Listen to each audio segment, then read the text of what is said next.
میرا آن ایئر بھی دنیا کے سامنے ہزاروں کروڑوں لوگوں کے سامنے چیلنج ہے، پورے ذخیرے حدیث میں، پورے ذخیرے روایات میں ایک روایت بتا دو کہ ابو طالب نے کبھی بتوں کی پوجا کی ہو، ایک روایت بتا دو کہ ابو طالب نے کبھی پوری زندگی حضور کی مخالفت کی ہو، کبھی اسلام کے خلاف بات کی ہو، کبھی رسول اللہ کی اقدار کو چیلنج کیا ہو۔ ساری زندگی ابو طالب کی حضور کے دین کی سربلندی کے لیے گزری، حضور کی ذات کے استحکام اور ان کے ساتھ ان کی دفاع کرتے ہوئے گزری۔ تو ایسی ہستیوں کے بارے میں ہمیں بھلے روایات موجود ہوں، اور پھر اگلی بار ڈاکٹر صاحب ہمیں حکم ہے کہ آپ ایک طرف آپ کا والد ہو، یہ میں آخری قرآن مجید کی دلیل دے رہا ہوں، آپ کا اگر باپ ہو، لا تجد قوما یؤمنون باللہ والیوم الآخر یوادون من حاد اللہ ورسولہ واللہ کانوا آباہم او ابناہم او اخوانہم او عشیرتہم۔ اللہ فرماتے کہ نبی آپ ایسی قوم کو جو اللہ اور اس کے رسول پر ایمان لے آئے ایسا کرتے نہیں پاؤ گے کہ وہ اللہ کے نبی اور اللہ کے دین کے دشمنوں سے دوستی کرتے پھریں، محبت کرتے پھریں، چاہے ان کے باپ ہوں، چاہے ان کے بھائی ہوں، چاہے ان کے قریبی رشتہ دار ہوں۔ یعنی قرآن کی نص مومن کامل کی یہ شان بیان کر رہی ہے کہ مومن کامل کسی کافر کے ساتھ محبت نہیں کر سکتا۔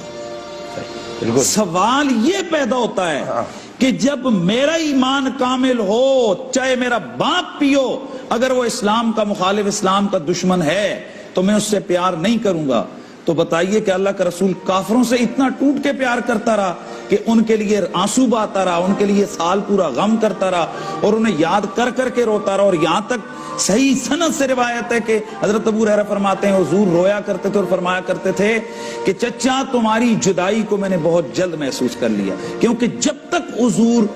حضرت ابو طالب جو ہے نا وہ باحیات رہے، کبھی مشرکین مکہ کو جرأت نہیں ہوئی کہ وہ حضور کے اوپر کوئی کسی قسم کی سختی کرتے۔ تو ہمیں ان تمام خدمات کا ہمیں جو ہے نا وہ لحاظ رکھنا چاہیے۔ یہ قاری خلمان جاوید صاحب فائنل نوٹ۔ نہیں ڈاکٹر صاحب، اصل میں بات آپ کو پورا وقت نہیں ڈاکٹر صاحب میں بات کر رہا تھا کہ نبی رحمت صلی اللہ تعالیٰ علیہ وسلم نے جناب حضرت ابو طالب سے محبت فرمائی، اور جناب ابو طالب نے رسول اللہ سے ٹوٹ کے پیار کیا، اتنا پیار کہ اس پیار کو اللہ کے نبی یاد کر کر کے روتے رہے، مختلف جگہ پر اس کو یاد کرتے رہے اور پھر انہیں دعائیں دیتے رہے، کہیں بخشش کی دعا ہے، کہیں ان کے لیے رحمت کی دعا ہے، اور کہیں فرماتے ہیں اللہ اس کا بھلا کرے۔ تو مجھے یہ کہنے ڈاکٹر صاحب کہ ہمیں کم از کم حضور کی دعاؤں کا تو خیال کر لیں کہ یار اللہ کا نبی ایک شخص کو دعائیں دے رہا ہے۔ اور جہاں تک مسئلہ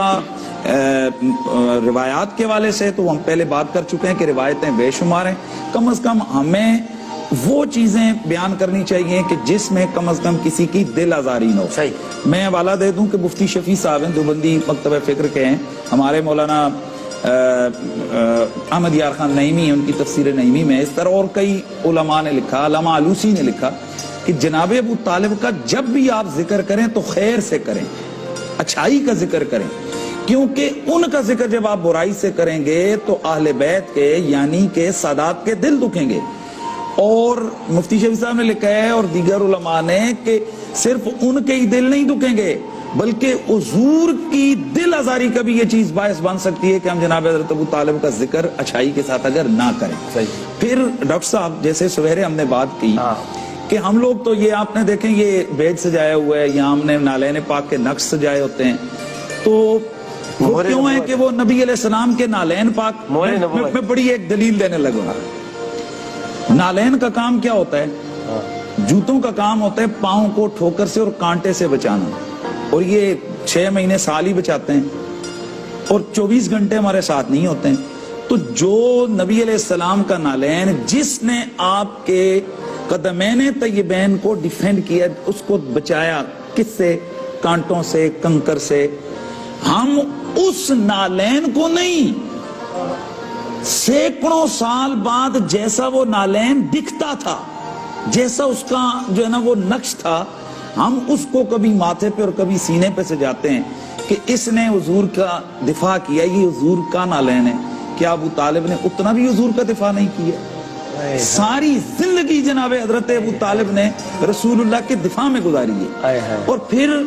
ہم لوگ کدو کے ساتھ جی محبت کرتے ہیں, اس کو جناب اٹھا کے دکھا کے کھاتے ہیں. ہم کہتے ہیں حضور کی پسند ہے. یار ابو طالب سے حضور نے کدو جتنا پیار بھی نہیں کیا ہے. واہ واہ واہ واہ واہ.